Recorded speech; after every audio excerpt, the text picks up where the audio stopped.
अंक 3। कुछ और वर्षों के बाद। वर्षा और मेघ, गर्जन का शब्द। पर्दा उठने पर वही प्रकोष्ठ। एक दीपक जल रहा है।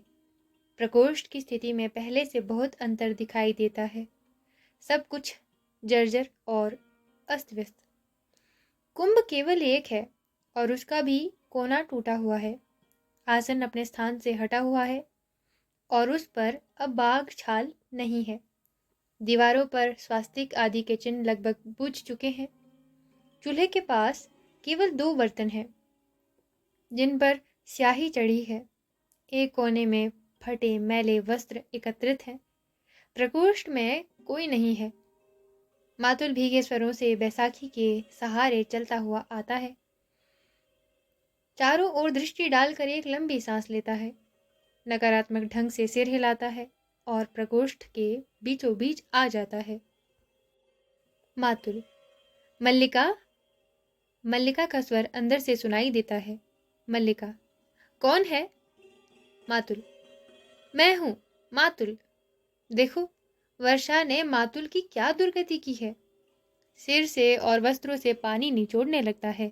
मल्लिका अंदर से आती है। उसके वस्त्र फटे हैं, रंग पहले से काला पड़ गया है और आंखों का भाव भी विचित्र सा लगता है। उसके व्यक्तित्व में भी प्रकोष्ठ की सी ही जीर्णता है।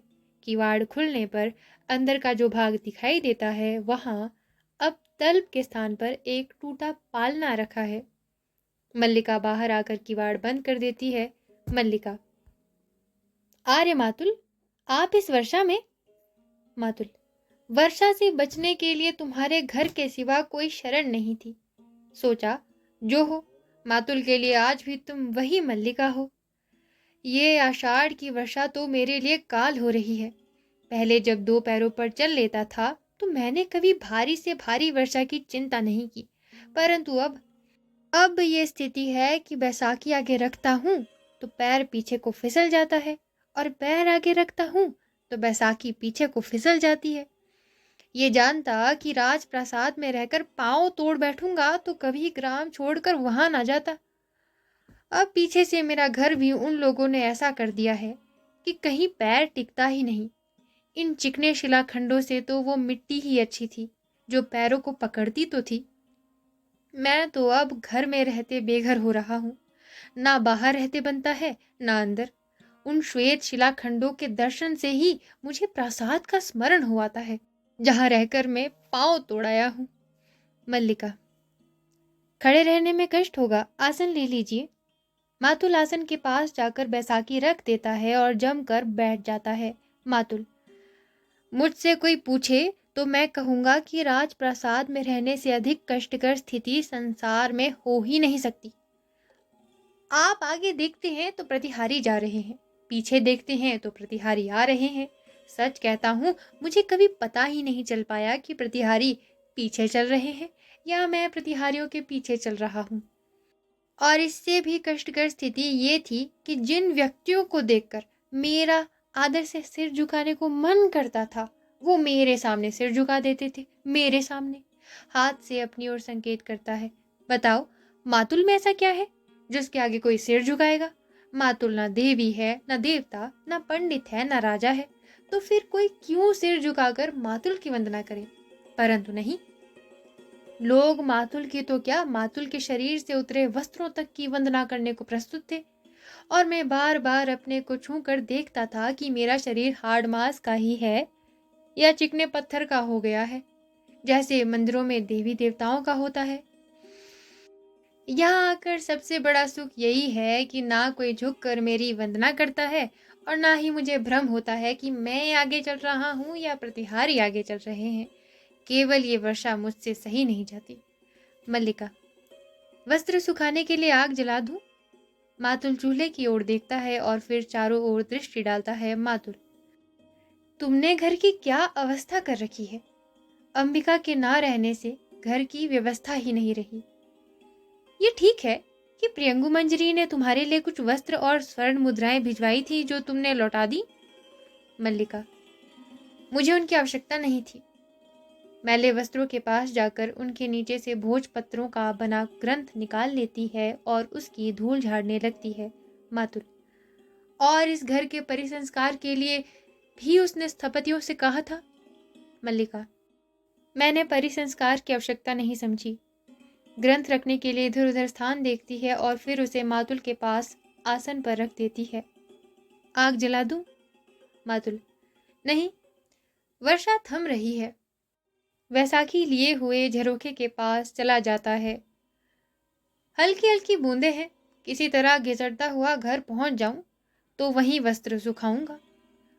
कहीं फिर धारसार बरसने लगा तो बस। झरोखे के पास से हटकर मल्लिका के पास आ जाता है। तुमने कश्मीर का कुछ समाचार सुना है? मल्लिका गंभीर दृष्टि से उसकी ओर देखती रहती है। मल्लिका, मैं हर समय घर में ही रहती हूँ, कहीं का समाचार कैसे सुन सकती हूँ? मातुल, मैंने सुना है। विश्वास नहीं होता परंतु होता भी है। राजनीति में कुछ भी असंभव नहीं है। जितना संभव है कि ऐसा ना हो उतना ही संभव है कि ऐसा हो, और यह भी संभव है कि जो हो वो ना हो। मल्लिका हतप्रभ सी उसकी ओर देखती रहती है। मल्लिका, परंतु समाचार क्या है? मातुल, समाचार ये है कि सम्राट का निधन हो गया है। कश्मीर में विद्रोही शक्तियां सिर उठा रही हैं। वहां से आए एक आहत सैनिक का कहना है कि कालिदास ने कश्मीर छोड़ दिया है। मल्लिका, उन्होंने कश्मीर छोड़ दिया है? वैसे ही अप्रतिभ सी आसन पर बैठ जाती है। और अब पुनः उज्जैनी चले गए हैं? मातुल, नहीं, उज्जैनी नहीं गया। वहां के लोगों का तो कहना है कि उसने संन्यास ले लिया है और काशी चला गया है, परंतु मुझे विश्वास नहीं होता। उसका राजधानी में इतना मान है। यदि कश्मीर में रहना संभव नहीं था तो उसे सीधे राजधानी चले जाना चाहिए था, परंतु असंभव ही नहीं है। एक राजनीतिक जीवन, दूसरे कालिदास। मैं आज तक दोनों में से किसी की भी धुरी पहचान नहीं पाया। मैं समझता हूँ कि जो कुछ मैं समझ पाता हूँ सत्य सदा उसके विपरीत होता है, और जब मैं उस विपरीत तक पहुंचने लगता हूँ तो सत्य उस विपरीत से विपरीत हो जाता है। अतः मैं जो कुछ समझ पाता हूँ वो सदा झूठ होता है। इससे तुम निष्कर्ष निकाल लो कि सत्य क्या हो सकता है, कि उसने संन्यास ले लिया है या नहीं लिया। मैं समझता हूँ कि उसने संन्यास नहीं लिया, इसीलिए सत्य यही होना चाहिए कि उसने संन्यास ले लिया है और काशी चला गया है। मल्लिका आसन से ग्रंथ उठाकर वक्ष से लगा लेती है। मल्लिका, नहीं, ये सत्य नहीं हो सकता। मेरा हृदय इसे स्वीकार नहीं करता। मातुल, मैंने तुमसे क्या कहा था कि मैं जो कहूँगा वो कभी सत्य नहीं हो सकता, इसीलिए मैं कुछ नहीं कहता। वो काशी गया है तो भी मैं झूठा हूँ, नहीं गया तो भी मैं झूठा हूँ। ये तो ठीक है। बैसाखी पटकता हुआ चला जाता है। मल्लिका गुमसुम सी आसन पर बैठी रहती है। मल्लिका, नहीं, तुम काशी नहीं गए, तुमने संन्यास नहीं लिया। मैंने इसलिए तुमसे यहां से जाने को नहीं कहा था। मैंने इसलिए भी नहीं कहा था कि तुम जाकर कहीं का शासन भार संभालो। फिर भी तुमने ऐसा किया। मैंने तुम्हें शुभकामनाएं दी, यद्यपि प्रत्यक्ष तुमने वे शुभकामनाएं ग्रहण नहीं की। ग्रंथ को हाथों में लिए जैसे अभियोगपूर्ण दृष्टि से उसे देखती रहती है। मैं यद्यपि तुम्हारे जीवन में नहीं रही, परंतु तुम मेरे जीवन में सदा बने रहे हो। मैंने कभी तुम्हें अपने से दूर नहीं होने दिया। तुम रचना करते रहे और मैं समझती रही कि मैं सार्थक हूं। मेरे जीवन की भी कुछ उपलब्धि है। ग्रंथ को घुटनों पर रख लेती है। और आज तुम मेरे जीवन को इस तरह निरर्थक कर दोगे? ग्रंथ को आसन पर रखकर उद्विग्न दृष्टि से उसकी ओर देखती रहती है। तुम जीवन से तटस्थ हो सकते हो, परंतु मैं तो अब तटस्थ नहीं हो सकती। क्या जीवन को तुम मेरी दृष्टि से देख सकते हो? जानते हो मेरे जीवन के ये वर्ष कैसे व्यतीत हुए हैं? मैंने क्या क्या देखा है, क्या से क्या हुई हूं। उठकर अंदर का किवाड़ खोल देती है और पालने की ओर संकेत करती है। इस जीव को देखते हो, पहचान सकते हो? ये मल्लिका है जो धीरे धीरे बड़ी हो रही है, और माँ के स्थान पर अब मैं उसकी देखभाल करती हूँ। ये मेरे अभाव की संतान है। जो भाव तुम थे वो दूसरा नहीं हो सका, परंतु अभाव के कोष्ठ में किसी दूसरे की जाने कितनी कितनी आकृतियां हैं। जानते हो, मैंने अपना नाम खोकर एक विशेषण उपार्जित किया है, और अब मैं अपनी दृष्टि में नाम नहीं, केवल विशेषण हूं। किवाड़ बंद करके आसन की ओर लौट पड़ती है। व्यवसायी कहते थे, उज्जैनी में अपवाद है। तुम्हारा बहुत सा समय वारांगनाओं के सहवास में व्यतीत होता है, परंतु तुमने वारांगना का ये रूप भी देखा है? आज तुम मुझे पहचान सकते हो? मैं आज भी उसी तरह पर्वत शिखर पर जाकर मेघ मालाओं को देखती हूँ, उसी तरह ऋतुसंहार मेघदूत की पंक्तियां पढ़ती हूँ। मैंने अपने भाव के कोष्ठ को रिक्त नहीं होने दिया, परंतु मेरे अभाव की पीड़ा का तुम अनुमान लगा सकते हो? कुहनिया आसन पर रखकर बैठ जाती है और ग्रंथ हाथों में उठा लेती है। नहीं, तुम अनुमान नहीं लगा सकते। तुमने लिखा था कि एक दोष गुणों के समूह में उसी तरह छिप जाता है जैसे चांद की किरणों में कलंक, परंतु दारिद्र्य नहीं छिपता। 100 गुणों में भी नहीं छिपता।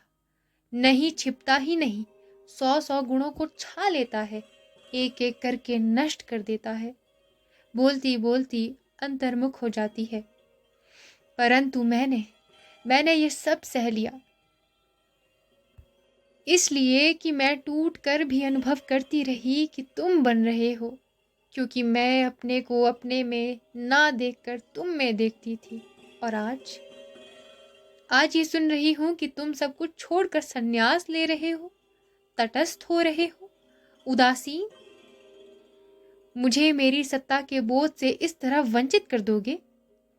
बिजली कौंधती है और मेघ गर्जन सुनाई देता है। वही आषाढ़ का दिन है, उसी तरह मेघ गरज रहे हैं, वैसी ही वर्षा हो रही है।